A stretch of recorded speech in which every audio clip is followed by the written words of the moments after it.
does the U.S. foreign policy establishment owe the Egyptian people an apology for having backed a dictator for all these years?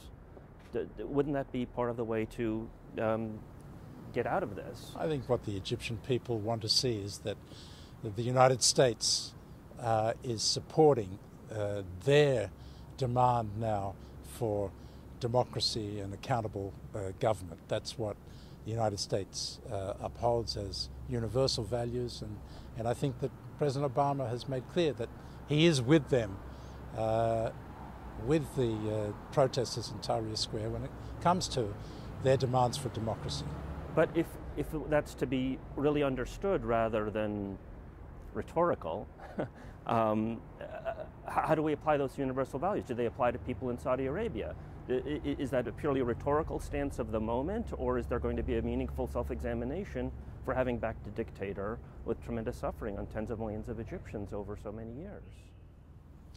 I think that the Secretary of State, Hillary Clinton, made a very clear presentation of US policy yesterday in Munich, in which she put a marker down to all of these countries that you refer to, in saying that it was absolutely essential now to get on the side of meaningful political reform, and the United States would work with them to ensure that that would happen.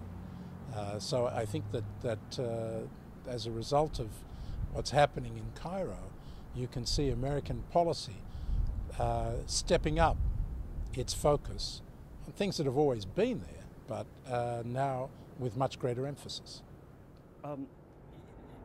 I think that there's a question in the region as to the sincerity of U.S. policy. For example, do you know that Israel has nuclear weapons?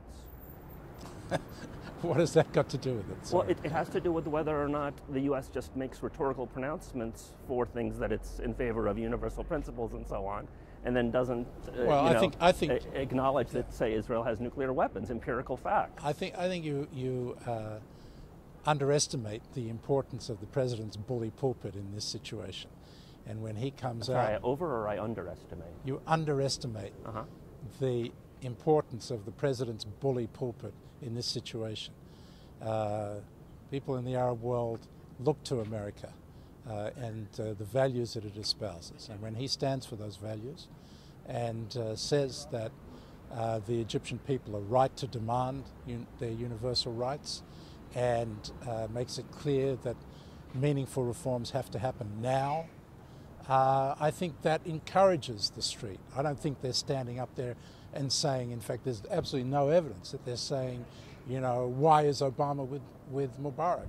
I think they appreciate that he has come out very clearly, very strongly, in support of their demands for democratic change. Thanks, I've got to go.